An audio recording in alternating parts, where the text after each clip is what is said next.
Donc pour moi, ça a été un grand miracle de pouvoir remarcher. Et je remercie mon Seigneur. Et depuis que je suis chrétienne, j'ai fait beaucoup de... Le Seigneur a fait beaucoup de choses pour moi dans ma vie. Dans mon livre des cieux, il y a marqué ton nom. Réjouis-toi de cela, il y a marqué ton nom. Là, j'avais trouvé ça formidable.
Même si pour moi tu devais t'abaisser pour porter ma vie et tout réconcilier, me montrer le Père qui m'a tant aimé, je sais que pour moi tu l'as fait. Je sais que pour moi tu l'as fait. Même si tu devais quitter toute gloire, venir t'incarner, épouser notre histoire, au cœur de chaque homme déposer l'espoir. Je sais que pour moi tu l'as fait. Je sais que pour moi tu l'as fait. Car mon Dieu tient toujours ses promesses, me couvrant de tendresse. Voici quel est mon Dieu. Car chose nouvelle, sa grâce est éternelle.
péchés, pour que je revive en ta fidélité. Je sais que pour moi tu l'as fait. Je sais que pour moi tu l'as fait. Car mon Dieu tient toujours ses promesses, me couvrant de tendresse. Voici quel est mon Dieu.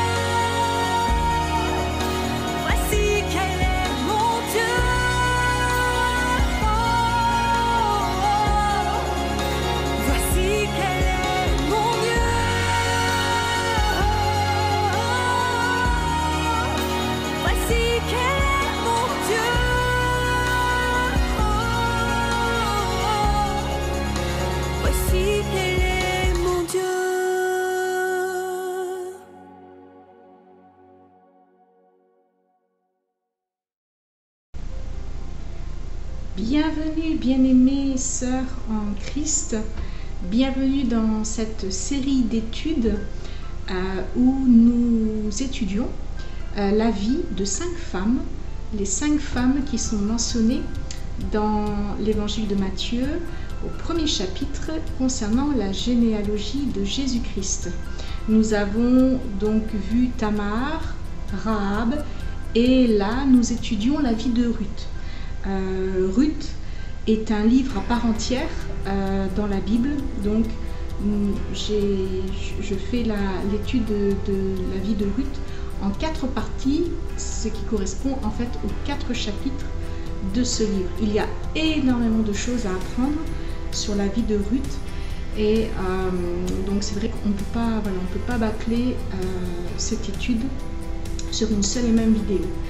Donc aujourd'hui, nous allons étudier le chapitre 3 et je vous invite tout de suite à ouvrir votre Bible. Si vous avez la version Louis II, eh bien tant mieux parce que c'est dans cette version-là que je vais lire le chapitre 3. Et je vous dis à tout à l'heure.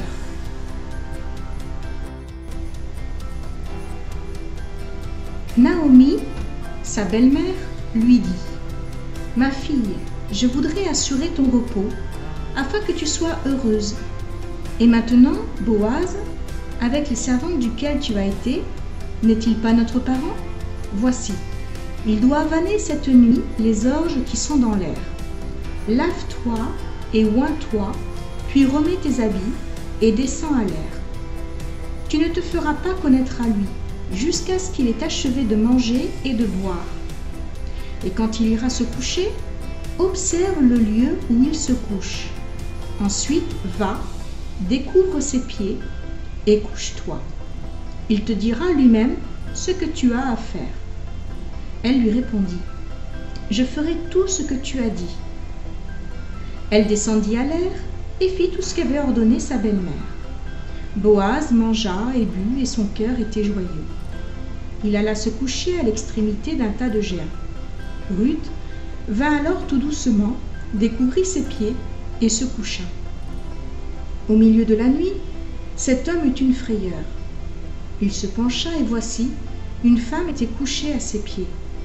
Il dit : « Qui es-tu ? » Elle répondit : « Je suis Ruth, ta servante. Étends ton aile sur ta servante, car tu as droit de rachat. » Et il dit : « Sois bénie de l'Éternel, ma fille. Ce dernier trait témoigne encore plus en ta faveur que le premier, car tu n'as pas recherché des jeunes gens, pauvres ou riches. Maintenant, ma fille, ne crains point. Je ferai pour toi tout ce que tu diras, car toute la porte de mon peuple sait que tu es une femme vertueuse. Il est bien vrai que j'ai droit de rachat, mais il en existe un autre plus proche que moi. Passe ici la nuit. Et demain, s'il veut user envers toi du droit de rachat, à la bonne heure, qu'il le fasse. Mais s'il ne lui plaît pas d'en user envers toi, j'en userai, moi, l'Éternel et vivant. Reste couchée jusqu'au matin. Elle resta couchée à ses pieds jusqu'au matin, et elle se leva avant qu'on puisse se reconnaître l'un l'autre. Boaz dit, qu'on ne sache pas qu'une femme est entrée dans l'air. Et il ajouta, donne le manteau qui est sur toi, et tiens-le. Elle le tint, et il mesura 6 mesures d'orge qu'il chargea sur elle. Puis il rentra dans la ville. Ruth revint auprès de sa belle-mère, et Naomi dit, est-ce toi ma fille? Ruth lui raconta tout ce que cet homme avait fait pour elle. Elle dit, il m'a donné ces 6 mesures d'orge, en disant, tu ne retourneras pas à vide vers ta belle-mère. Et Naomi dit, sois tranquille ma fille, jusqu'à ce que tu saches comment finira la chose, car cet homme ne se donnera point de repos, qu'il n'ait terminé cette affaire aujourd'hui. Pour accomplir le plan de Dieu, il n'y a pas besoin de faire des actions éclatantes. C'est Dieu qui fait de grandes choses. Pour faire progresser ses desseins, il n'a pas besoin d'actions de grands éclats, de grandes paroles, de grands gestes, de grands bruits de notre part, mais juste notre obéissance humble et simple. C'est cela qui aura des répercussions éternelles. On ne voit dans ce passage de l'Écriture que de petites actions, des actions de la vie courante, où n'apparaît rien de vraiment extraordinaire si nous les lisons avec notre intelligence. Mais pour pouvoir comprendre le plan de Dieu derrière tout cela, il faut alors les voir avec les yeux de la foi. En quittant la terre d'Israël, Élimélec s'était séparé de la loi de Dieu. Il avait fait preuve d'incrédulité et ainsi avait déplu à l'Éternel. Naomi, en revenant en Israël, réintégrait la position d'obéissance à la loi divine qui lui permet de se trouver ainsi dans le plan de Dieu et être dirigée par l'Esprit de Dieu, chose impossible autrement. Ruth se fait obéissante au conseil de Naomi, sa belle-mère. Elle obéit à la foi et donc non seulement à sa belle-mère, mais aussi à Dieu. Ainsi, Naomi, Ruth et Boaz vont concourir ensemble à l'accomplissement d'une phase des desseins de Dieu. Les desseins de Dieu mobilisent toujours plus d'une seule personne. Et c'est par l'obéissance de plusieurs que les desseins de l'Éternel s'accomplissent. Dieu aime que des hommes, des femmes, saisis, animés par la foi, agissent ensemble dans les desseins de Dieu. Telle est l'image de l'Église, qui est un corps et dont chaque membre a une fonction bien particulière qui lui est attribuée. Ce n'est pas l'affaire d'un seul homme ou de quelques personnes privilégiées, mais c'est l'affaire de tous. Aucun membre de l'Église n'est inutile, et c'est l'action de tous les membres qui fait la vie de l'Église. Éphésiens chapitre 4 versets 15 et 16 nous dit ceci. C'est de lui, et grâce à tous les liens de son assistance, que tout le corps, bien coordonné et formant un solide assemblage, tire son accroissement selon la force qui convient à chacune de ses parties et s'édifie lui-même dans la charité. Voilà la croissance de l'Église, qui doit être un solide assemblage. Les 3 personnes de ce récit ne soupçonnent même pas l'étendue de Dieu, ils ne savent pas, ils ne comprennent pas le dessein de Dieu, ils ne savent même pas qu'ils sont un instrument pour la venue du Messie. Et ils ne savent pas ce qui va se faire après, ce qui se présentera après eux. Et pourtant, parce qu'ils sont dans l'obéissance de la foi, parce que le Saint-Esprit les guide, ils accomplissent une phase des desseins de Dieu. David viendra, Jésus viendra, parce qu'eux-mêmes ont bien rempli le rôle qu'ils avaient à remplir à ce moment précis de leur existence. Au verset 10, nous voyons que Boaz parle d'un trait de personnalité de Ruth. La signification de ce dernier trait dont parle Boaz signifie en fait que Ruth, en se couchant aux pieds de Boaz, demande la protection dans l'union. C'est une sorte de demande en mariage à cause de la loi de rachat. Si Ruth avait épousé un jeune homme étranger à la famille de Naomi, elle se serait coupée de l'alliance, de la grâce de Dieu. Ainsi, elle aurait pu librement le faire en voulant assurer elle-même son propre bonheur, selon un calcul humain. Elle aurait ainsi méconnu, par contre, le dessein de Dieu dont une partie la concernait, elle. Quand nous décidons nous-mêmes quelque chose touchant notre existence, dans la méconnaissance des desseins de Dieu, faute de prière, de réflexion, de méditation, nous nous coupons des desseins de Dieu. Perdre sa vie, c'est se mettre à la disposition du Seigneur pour le suivre, comme Ruth l'a fait. Nous ne pourrons jamais servir le Seigneur si nous sommes en dehors de son plan. Le bonheur découle de notre obéissance et de notre sainteté qu'il faut rechercher en premier. Permettez-moi d'attirer votre attention sur un point particulier qui caractérise ce chapitre 3. Le premier verset de ce chapitre et le dernier verset ont un point commun, c'est le repos. Le verset 1 dit ceci: Naomi, sa belle-mère, lui dit: Ma fille, je voudrais assurer ton repos afin que tu fusses heureuse. Et le dernier verset, le verset 18, dit ceci: Et Naomi dit: Sois tranquille, ma fille, jusqu'à ce que tu saches comment finira la chose. Car cet homme ne se donnera point de repos qu'il n'ait terminé cette affaire aujourd'hui. Vous savez que notre être tout entier a 3 dimensions, le corps, l'âme et l'esprit. Quand Jésus dit dans Matthieu au chapitre 11 et au verset 28 et 29, « Venez à moi, vous tous qui êtes fatigués et chargés, et je vous donnerai du repos. Prenez mon joug sur vous et recevez mes instructions, car je suis doux et humble de cœur, et vous trouverez du repos pour vos âmes. » Lorsque Jésus dit ça, c'est qu'il veut assurer notre repos dans ces 3 dimensions. Et pour cela, il nous faut venir à lui. Il n'y a pas d'autre chemin pour connaître ce repos libérateur.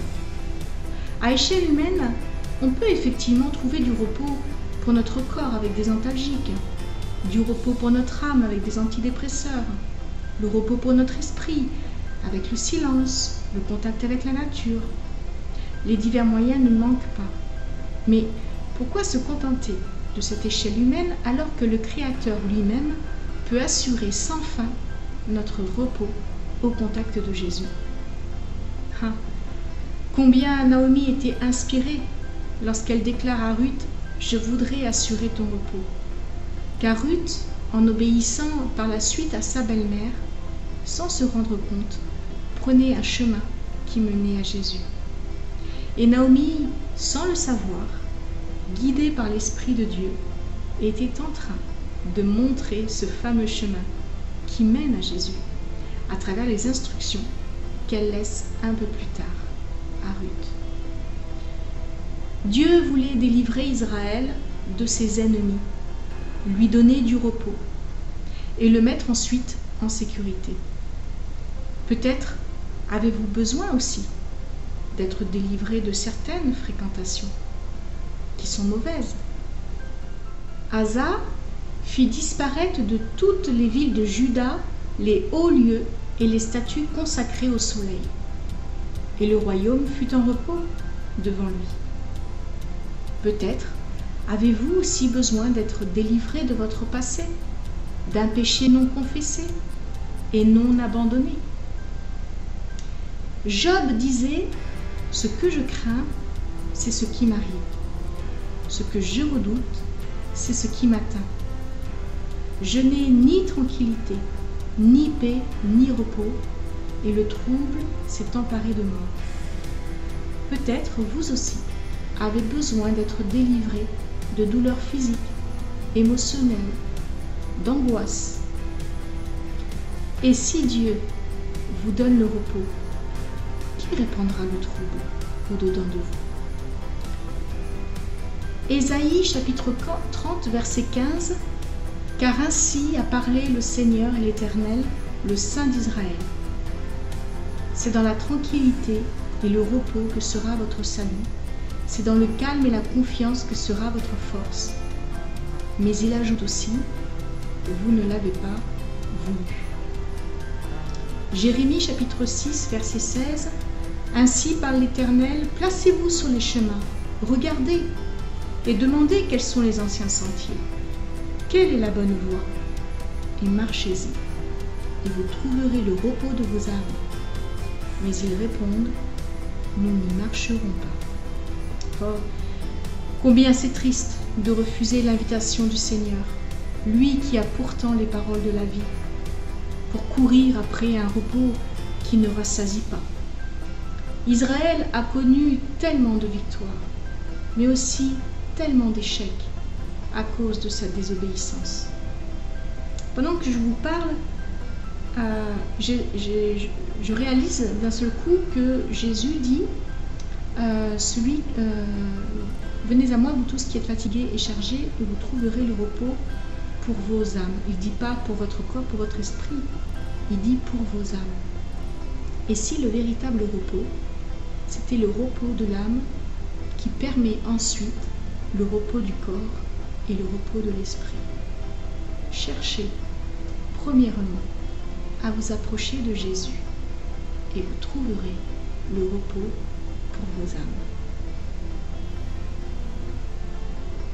Hébreux chapitre 4 verset 11 « Efforçons-nous donc d'entrer dans ce repos, afin que personne ne tombe en donnant le même exemple de désobéissance. » Bien sûr, ce n'est pas forcément quelque chose d'inné, de facile, puisque l'auteur de ce livre des Hébreux utilise le mot « efforcer », le verbe « efforcer ». Et cela signifie qu'il y a quelque chose que nous devons faire. Ça suppose d'avoir de la force, ça suppose de persévérer, ça suppose de chercher. Ça suppose d'entrer dans quelque chose qui n'est pas forcément facile, dans quelque chose qui est contraire à notre propre nature, qui, elle, cherche la facilité. Pour conclure cette troisième partie, je voudrais déposer sur votre cœur les paroles de Naomi. Sois tranquille, ma fille, jusqu'à ce que tu saches comment finira la chose. Car cet homme ne se donnera point de repos qu'il n'ait terminé cette affaire aujourd'hui. Cet homme, c'est celui qui a droit de rachat. Boaz est une figure de Jésus. Jésus-Christ a exercé un droit de rachat sur nous. Bien qu'étant Dieu, il est venu sur la terre en tant qu'homme, afin de nous sauver. Par sa mort sur la croix, il nous a rachetés du péché et du désespoir, si bien que nous lui appartenons. Donc, si vous répondez à l'invitation de Jésus de venir à lui pour trouver le repos, c'est lui qui ne se donnera pas de repos jusqu'à ce qu'il ait réglé le fardeau que vous lui avez déposé. Soyez tranquille jusqu'à ce que vous sachiez comment finira la chose. Soyez bénis.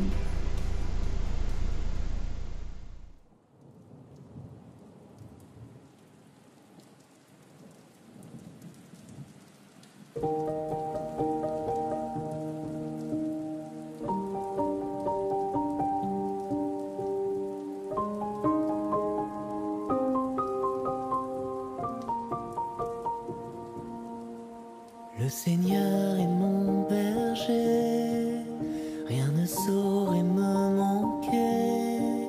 Sur des prés d'herbes fraîches, il me fait reposer. Vers les eaux tranquilles, il me fait revivre. Il me conduit par le juste chemin. Et je chante, je chante.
Même si je traversais tous les ravins de la mort, je ne craindrai aucun mal, car mon Dieu est avec moi. Je marche au son de sa voix, son bâton me guide et me rassure. Et je chante, je chante. Oh.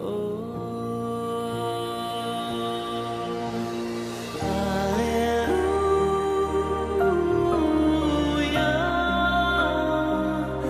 Alléluia, Alléluia.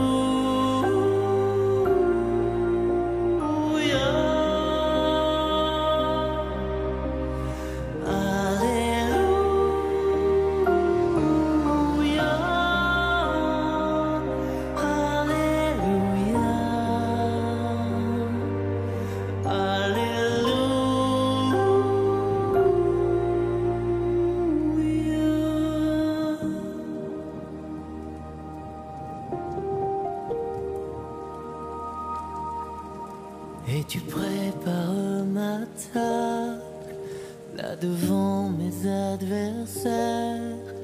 Tu répands le parfum, ma coupe est débordante. Grâce et bonheur m'accompagnent pour tous les jours de ma vie. J'habiterai la maison du Seigneur. Et je chante, je chante. Oh.